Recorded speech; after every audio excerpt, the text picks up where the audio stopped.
NMS exam में यदि science से संबंधित आप चाहते हो कि एक भी क्वेश्चन नहीं छूटे और कम से कम समय में आप तैयारी करना चाहते हो, यदि अभी तक आपने कुछ नहीं पढ़े हैं, कुछ जानकारी नहीं है साइंस के बारे में, बस 20 सेकंड के अंदर में हम आपको जियो टॉपिक को कह रहे हैं टच करने के लिए। उस टॉपिक को टच कर लीजिए, उसको एक बेहतरीन तरीके से तैयार कर लीजिए, आपको साइंस में एक भी क्वेश्चन नहीं छूटेगा। पहला बात याद रखेंगे, अभ्यारण्य से संबंधित, जैसे सिमलीपाल अभ्यारण्य किस राज्य में स्थित है, जिम कॉर्बेट नेशनल पार्क किस राज्य में स्थित है, इस तरह से क्वेश्चन हम बना के यूट्यूब पर वीडियो डाले हुए हैं। पहला पॉइंट अभ्यारण्य से संबंधित। दूसरा, पादप हार्मोन क्या है? पादप हार्मोन पेड़ पौधा में पाए जाने वाले हार्मोन को कहते हैं पादप हार्मोन। पादप हार्मोन क्या है? जीके स्टडी सेंटर इस तरह से यूट्यूब पर सर्च करके देख लीजिएगा। तीसरा पॉइंट क्या याद करेंगे, मिश्र धातु क्या है? कुछ मिश्र धातु को याद कर लीजिएगा, जैसे पीतल हो गया, कांसा हो गया, स्टेनलेस स्टील हो गया, इसको ख्याल में रखेंगे। इसके साथ ही साथ धातु क्या है, अधातु क्या है, सूक्ष्मजीव से होने वाले रोग, चाहे धान के अंदर में, चाहे नींबू के अंदर में, सभी काम में आपको यहाँ क्या कर रहे हैं, स्क्रीनशॉट देने का प्रयास कर रहे हैं। उसको आप लोग को तैयारी कर लेना है, आपको साइंस में कहीं पर भी दिक्कतें नहीं आएगी। नमस्कार मेरे प्यारे भाइयों एवं बहनों, आज मैं काफ़ी सीरियस मुद्दे पर बात करने के लिए आया हूँ। आप एनएमएस एग्ज़ाम कभी भी क्वालिफाई नहीं कीजिएगा, कभी भी पास नहीं कर सकते हैं जब आप 3-4 ऐसे गलतियाँ हैं जिसको आप रिपीट कीजिएगा, बार बार उसी गलती को दोहराइएगा, तो आप कभी भी एनएमएस एग्ज़ाम को क्वालिफाई नहीं कर सकते हैं। यहाँ पे हम उन सारी गलतियों पर डिस्कस करेंगे जिसके कारण से बच्चों का एनएमएस में रिजल्ट नहीं हो पाता है। पहला कारण है कि आप इधर-उधर के चैनल के 10 चैनल के चक्कर में पड़े हुए रहते हैं। कभी इस चैनल पर गए, कभी उस चैनल पर गए। किसी एक चैनल को फॉलो कीजिए और उसी चैनल के ऊपर जो दिया जा रहा है कंटेंट, उस पर भरोसा करके उसको तैयारी कीजिए। पहला कारण समझे, पहला कारण है कि यूट्यूब पे कभी इस चैनल को देखिए, कभी उस चैनल को देखिए, कभी इस पे, कभी उस पे, इस तरह से क्या होता है, आपके समय की बर्बादी होती है। दूसरा कारण है, आप लोग स्टेट बुक, जैसे आप बिहार से बिलोंग करते हैं तो बिहार सरकार का एक अपना पर्सनल बुक होता है स्टेट, जैसे बीटीबीसी कहते हैं। राजस्थान से हो, यूपी से हो, हर एक स्टेट के अंदर में अपना अपना एक अलग बुक होता है, उसको आप पढ़ते नहीं हो, सेल्फ स्टडी खुद से करते नहीं हो। ये भी एक फेल्योर का कारण बन जाता है। कितना भी टीचर पढ़ा दे, अगर आप उसको रिवीजन नहीं कीजिएगा, उसको बार बार देखिएगा नहीं, तो आपका रिजल्ट नहीं होने वाला है बाबू। और ये रिजल्ट नहीं होगा तो बहुत ही दुखद घटना है।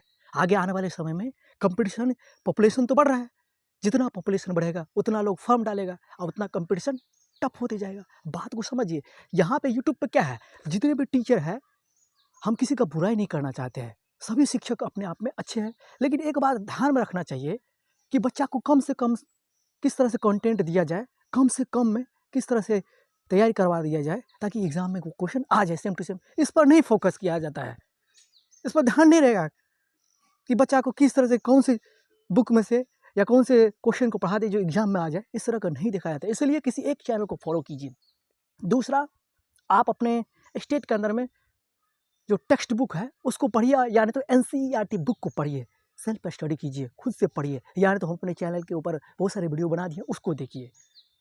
तीसरा कारण, कितना ही आप मेहनत कर लिए, कितना ही एक चैनल को फॉलो कर लिए, कितना ही सेल्फ स्टडी क्यों न कर लिए, फिर भी आप फेल हो जाइएगा। अब बोलिएगा सर जी ये आप कैसी बात बोल रहे हैं, हम बहुत मेहनत करेंगे, कड़ी मेहनत करेंगे, और इसके साथ ही साथ किसी एक चैनल को फॉलो करके उसी का कंटेंट तैयार करेंगे, फिर भी हम कैसे फेल हो सकते हैं? फेल होने का कारण है बाबू, एग्ज़ाम में जाते हो तो वहाँ पे मान के चलिए रोल नंबर, रोले कोड, यही सब गलती कर दीजिएगा, स्टेटे कोड, डिस्ट्रिक्ट के कोड भरने में, तो फॉर्म को भरते समय उस समय क्या करेंगे, किसी प्रकार का गलती नहीं करेंगे, वहाँ पे सावधानियाँ बरतेंगे। और एग्ज़ाम में जैसे 9 बजे है तो 8:30 बजे पहुँच जाएंगे, 8 बजे पहुँच जाएंगे। हो सकता है बीच में इधर-उधर मान के चलिए ट्रैफिक जाम हो जाए, आपको पहुँचने में दिक्कतें आ जाए, तो ये सारी गलतियाँ आप नहीं दोहराइएगा। आज की इस क्लास से आपको साइंस के अंदर में किस तरह से क्वेश्चन पूछा जाता है और कहाँ-कहाँ से आपको तैयारी करना है, आज ये हम इस मुद्दा पे चर्चा करने के लिए आए हैं। आप 10 दिन के अंदर में भी तैयारी कर सकते हैं साइंस के बारे में, हम कह रहे हैं, सोशल साइंस के बारे में, क्योंकि एसएसटी से भी क्वेश्चन आएगा और साइंस से भी क्वेश्चन आएगा। तो उस स्थिति में हम यहाँ पे जो आपको कह रहे हैं, उसको तैयारी करना है, उसको माइंड में बिठा लेना है। एनएमएस एग्जाम में आप पास करना चाहते हैं तो ये रामबाण वीडियो होने वाला है। जो विद्यार्थी हमारे चैनल से जुड़े हैं और हम पे थोड़ा-सा भी बिलीव कर रहे हैं, तो समझिए ना, आज उसके लिए बहुत ही गर्व का दिन है। हम आपको यहाँ पे रिवील कर रहे हैं कि कहाँ-कहाँ से क्वेश्चन आता है साइंस के अंदर में। इसी तरह से अगला वीडियो हम एसएसटी के ऊपर ला देंगे, अगला वीडियो मैथ के ऊपर ला देंगे। पहली मुद्दा है, आज के इस वीडियो में हम आपको समझाने की कोशिश करते हैं कि साइंस से कहाँ-कहाँ से क्वेश्चन आता है। पहला पॉइंट रखेंगे ध्यान, देखिए, आपके एनसीईआरटी बुक होगा या स्टेट बुक होगा, स्टेट बुक के अंदर में साइंस में फिजिक्स, केमिस्ट्री, बायोलॉजी ये है। पहला चैप्टर आपको ध्यान में बढ़िया से पढ़ना पड़ेगा, प्रकाश चैप्टर। लाइट के बारे में हमने पढ़ा दिए हैं। इसके साथ ही साथ आपको अलग अलग प्रकार के सूक्ष्मजीव के कारण से होने वाले रोग को देखना पड़ेगा। जैसे मान के चलिए जीवाणु के कारण से कौन सा रोग होता है, हैजा टाइफाइड होता है। इसके साथ ही साथ वायरस के कारण से कौन कौन से रोग होते हैं, जीवाणु का खोज किसने किया था, विषाणु का खोज किसने किया था, इस तरह के क्वेश्चन को आपको देखना ही पड़ेगा। दूसरा पॉइंट, उपधातु यानी कि धातु एवं अधातु चैप्टर को आपको बढ़िया से पढ़ना पड़ेगा, अच्छा तरीका से पढ़ना पड़ेगा, क्योंकि यहाँ से भी क्वेश्चन श्योर है आएगा। धातु के गुण के बारे में पूछ देगा, निम्नलिखित में कौन एक धातु का गुण है, निम्नलिखित में एक धातु का गुण नहीं है, यहाँ से क्वेश्चन श्योर है। उपधातु के बारे में पूछ देगा, जिसे हम लोग अर्ध धातु कहते हैं, यहाँ से क्वेश्चन आएगा तो आएगा। आप देखिएगा यहाँ पे जितने भी टॉपिक को हम कह रहे हैं टच करने के लिए, उतने सारे टॉपिक को आप टच कर लीजिएगा। वैसे हम वीडियो के डिस्क्रिप्शन में इससे रिलेटेड वीडियो बना दिए हैं, उसका लिंक डाल देंगे, वहाँ से उस वीडियो को देख लीजिएगा। आपको कहीं पर भी साइंस में दिक्कतें का सामना नहीं करना पड़ेगा। हम यहाँ देखिए बुक लिए हुए हैं, और इस बुक को देखकर हम आपको क्या कर रहे हैं, सूचना दे रहे हैं, आगाह कर रहे हैं, रिवील कर रहे हैं कि कहाँ कहाँ से साइंस के अंदर से आपको क्वेश्चन पूछा जाएगा। अब बहुत सारे विद्यार्थियों को लगेगा सर जी यहाँ पे आप न बोर्ड है ये नहीं, ऐसे हम आपको सजेशन देने के लिए आए ताकि आप एनएमएस एग्जाम में अच्छे नंबर से पास हो। हाँ, तो पहला बात हम आपको कहे सूक्ष्मजीव चैप्टर को बढ़िया से पढ़ना है।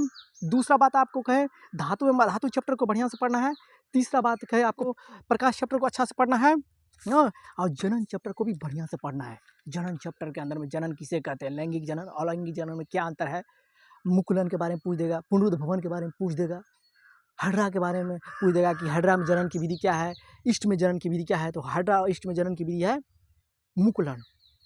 लेशमानिया हो गया, अमीबा हो गया, पैरामेसियम हो गया, लेशमानिया, ये सब में क्या है जनन की विधि, ये सब में क्या है जनन की विधि द्विखंडन है। इस तरह से आपको तैयारी कर लेना है, तैयारी करना पड़ेगा आपको बढ़िया तरीका से। यहाँ देखिए हम आपको जो कह रहे हैं, और गुरुत्वाकर्षण चैप्टर को भी बढ़िया से पढ़ लीजिएगा, जिसे हम लोग कहते हैं बल चैप्टर के अंदर में आ जाता है। बल कितने प्रकार के होते हैं, संपर्क बल का उदाहरण और संपर्क बल के कितने प्रकार होते हैं, ये सबको देख लीजिएगा, है ना।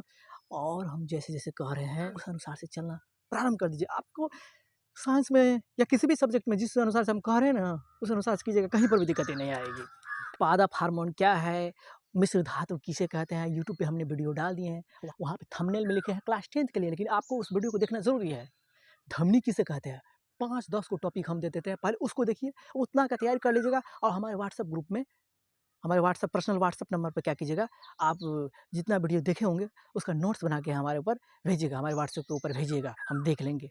देखिए पहला टॉपिक को आपको टच करना है, उपधातु किसे कहते हैं। दूसरा मिश्र धातु किसे कहते हैं, यहाँ से बाबू श्योर है क्वेश्चन आएगा ही। मुकुलन किसे कहते हैं, लैंगिक और अलैंगिक जनन में क्या अंतर है। तो वहाँ तो हमने लिखा है क्या, सब्जेक्टिव के रूप में परिभाषा दी है। तो बहुत सारे विद्यार्थियों को लगते रहता है सर जी ये तो परिभाषा है, परिभाषा काम आएगा, परिभाषा में से ऑब्जेक्टिव बनता है। और जैसे उदाहरण लिखाए रहते हैं ना, उदाहरण से ना क्वेश्चन आता है, और परिभाषा को ना ऑब्जेक्टिव बनाया जाता है। जब परिभाषा को समझिएगा तब ना उससे रिलेटेड क्वेश्चन आएगा तो बना लीजिएगा। तो बहुत सारे विद्यार्थियों को लगे ये तो ऑब्जेक्टिव है, ये नहीं, हम नहीं देखेंगे, नहीं देखिएगा तो फेल होइएगा, बाद में हमको नहीं कहिएगा। और यहाँ तो हम आपको सजेशन देने के लिए आए हैं, कहाँ कहाँ से क्वेश्चन पूछता है। सभी टॉपिक को हम ग्रह के बारे में पढ़ लीजिएगा, सांझ का तारा, सुबह का तारा, किसे लाल ग्रह कहते हैं, किसे पीला ग्रह कहते हैं, ग्रह के बारे में भी हमने वीडियो बनाए हुए हैं, देखिएगा, समझे। ग्रह के बारे में आपको देखना है, ग्रीन हाउस गैस के बारे में आपको पढ़ना है, निम्नलिखित में कौन एक ग्रीन हाउस गैस है, इस तरह से क्वेश्चन आता ही है। सूक्ष्मजीव के कारण से होने वाले रोग के बारे में आपको एक बार देख लेना है। इसके साथ ही साथ धान में जो है रोग लग जाता है, खेरा रोग किसके कारण से होता है, गेहूँ में जो रस्ट रोग लग जाता है किसके कारण से, तो कवक के कारण से, नींबू का कैंसर रोग, यहाँ पे जो है ये देखिए, इसको ध्यान से पढ़ना है, इसको ध्यान से पढ़ना है। और इसके साथ ही साथ आपको ख्याल रखना पड़ेगा, इधर भी ये देखिए, इसको ख्याल में रखना पड़ेगा। और सबसे बड़ा टॉपिकों में से एक टॉपिक और है बाबू, हम आपको बताते हैं, अभ्यारण को देख लीजिएगा। अभ्यारण अगर छूटा तो समझिए आपका काम छूटा, आपको साइंस में क्वेश्चन छूटने वाला है। अभ्यारण को आपको पढ़ लेना जरूरी है। अभ्यारण यहाँ देखिए, इस अभ्यारण को यहाँ देखिए, ये अभ्यारण को, टॉपिक को, इस अभ्यारण को आपको देखना है ना, इस अभ्यारण को आपको देख लेना है। अभ्यारण से रिलेटेड एक क्वेश्चन आपको जरूर है देखने को मिलेगा, एक अभ्यारण से संबंधित क्वेश्चन आएगा, एक सूक्ष्मजीव के कारण से होने वाले रोग के बारे में क्वेश्चन आएगा। इतना बात समझ लिए। धमनी और शिरा में क्या अंतर है, मिश्र धातु किसे कहते हैं, उपधातु किसे कहते हैं, इन सारे वीडियो को जरूर देख लीजिएगा। संयोजन, वियोजन और विस्थापन अभिक्रिया क्या है, इसको भी देख लीजिएगा। जितने भी टॉपिक को यहाँ पे टच कर रहे हैं उन सारे टॉपिक को देख लेना ज़रूरी है। समझ गए? प्रकाश क्या है, प्रकाश के गुण, ये सारे क्वेश्चन को आप लोग देख लीजिएगा। घर्षण के बारे में भी क्वेश्चन आएगा, घर्षण कितने तरह के होते हैं, घर्षण क्या है, इस तरह से क्वेश्चन को आपको देख लेना है। पादप हार्मोन क्या है, इसको भी नहीं छोड़िएगा।